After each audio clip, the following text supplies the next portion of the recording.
هو الله الذي لا إله إلا هو.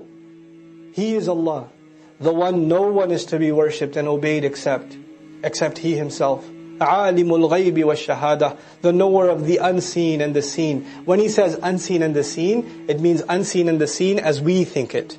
Everything is seen to Allah. What you think is unseen and what you can't see and what you can see, He knows it. And what is the unseen and the seen in this passage? The unseen is the state of my heart. And the seen is the outside of me. The seen is the munafiq's claim to iman. And the unseen is his treachery. Where Allah knows what's going on deep inside me and what's outside. What I say and what I mean. Huwa ar-Rahman ar-Rahim. He is the unimaginably merciful. He is the constant source of mercy, constantly merciful. Huwa Allahu alladhi la ilaha illahu. He is Allah, the one that no one is to be worshipped or obeyed in any way, shape or form except He. Al-Malik, the King. Al-Quddus, the source of all purity. When we appreciate Allah's kingdom, we realize we're owned by Him. When we appreciate Allah's, as Quds, His Qudsiyah, that He's Quddus, His Taqdees, then we realize we're going to remain dirty until Allah cleanses us. Allah is the one that purifies. As-Salam, the source of peace. All peace is Allah Himself. We're never going to find peace in life until Allah, the As-Salam. Allahumma anta as-salam, wa minka as-salam. You are salam and salam comes from you. You are peace and peace comes from you. I can't have any peace in my life until you give it to me. Al-Mu'min, the one who gives iman. Here Al-Mu'min means the one who gives iman, the one who gives peace.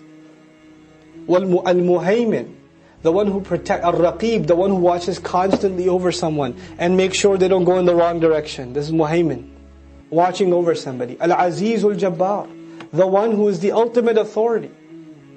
Al-Jabbar, the one who corrects. Jabbar is used, Jabbar al-Azam, the bone broke and somebody forced it back into place. Or somebody dislocated a bone and somebody forced it, lodged it back into place. This is Jabbar. It's actually more used for broken bones that are set straight. The ones who will set you straight forcefully if necessary, that's Jabbar. He can put you straight forcefully if He wants. And that name of Allah reminds us that when I go the wrong way, I do the wrong thing, Allah didn't do anything to me. Allah didn't set me straight, but He is Jabbar. He can if He wants. He could set me straight. He could correct me right then and there. That's His power of Jabbar. Al-Mutakabbir, the owner of greatness. The owner of greatness. When we recognize Allah's name, Al-Mutakabbir, then you realize I can't have any pride.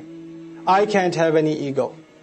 Because if there is takabbur, and if someone who really owns greatness, that's him. Al-Mutakabbir.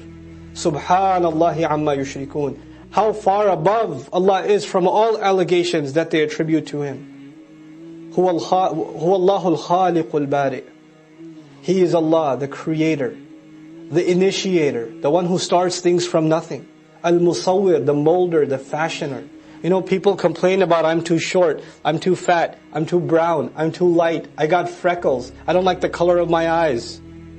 Why is my voice like this? Why am I this way? Why am I that way?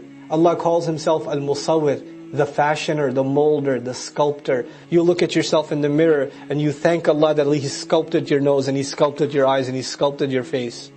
And He sculpted your teeth and He sculpted your tongue that it could speak. Al-Musawwir.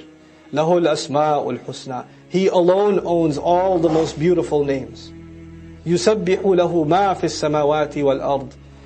The surah began sabbaha, it ends yusabbihu. Everything in the skies and the earth continues to declare His perfection. يُسَبِّحُ لَهُ مَا فِي السَّمَاوَاتِ وَالْأَرْضِ. What is the point of mentioning that at the very end? Be like the rest of creation. Everything else doesn't forget Allah. Everything else is on its tasbih. What happened to you? Why are you off? Why are you forgetting what your purpose in existence is? وَهُوَ الْعَزِيزُ الْحَكِيمُ.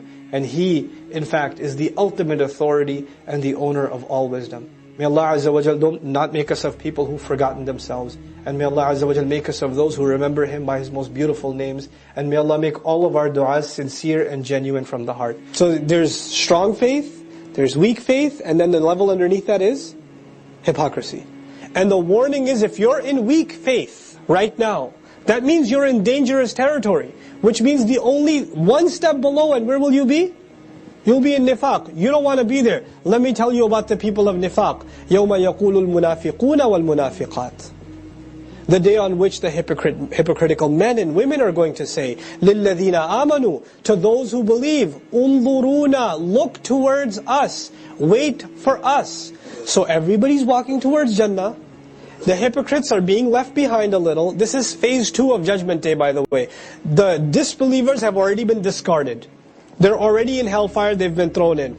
Now there is only who left? Believers and hypocrites. And they're marching their way towards Jannah. And because the believers have light coming out of them, they know where to go, so they're moving a little quickly. And by the way, do they have motivation to move quickly?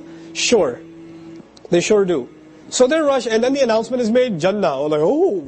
And you know, they're making a dash for it. Now who doesn't have light? Hypocrites don't have a light. They don't have a light. They had fake iman. They didn't have real iman. Maybe at some point they had an intellectual faith, but even that was lost because of they didn't take care of their hearts. So there's no light coming out of their chest because the heart was void. And as a result, the deeds were meaningless because the deeds are nothing if they're not good with good intentions in the heart. So if the heart is hard, then the deeds are worthless. So there's no light with these guys. Now if you're in a dark place and you're walking, some people have torches, you don't have a torch. What do you want to do? Stay close to the people with the torch. You could see some of the light with them. Now if you get left behind and you realize you can't see them anymore, they call out, hey, wait. نَقْتَبِسْ مِن نُورِكُمْ. Qabas in Arabic is a borrowed flame. Like Indiana Jones style, you take your torch and you light the other, or you light your torch with something. So that's basically, can we borrow some of your light? Can we have some of your light so we can have light for ourselves? قِيلَ, it will be said to them. Allah doesn't even say that the Muslims will turn back to them and say. Allah says, قِيلَ, shh, over there, shh. قِيلَ, it will be said. It will be said. Allah doesn't even say believers will say it to them. Because that would make it seem like believers are like concerned. An announcement is made. Just like Bushrakumul Yawm, we weren't the qa'il, the speaker wasn't mentioned. Just like that, an announcement is made. Irji'u wara'akum. Go back behind you. Turn around and go back. فَالْتَمِسُوا نُورًا. التمس يعني طلبا. Go find light. Go seek it out. Get it somewhere else. This light ain't for you. Go get your own light. These guys are in the utter dark, and they're told, turn around. Go find your own light. فَضُرِبَ بَيْنَهُمْ. But they don't listen. They still want to try to catch up to the believers, right? Because turning back, they realize what that means. So what does Allah say? فَضُرِبَ بَيْنَهُمْ بِسُورٍ. Then between them, a wall will be dropped. A large wall. Sur, from which we also get surah.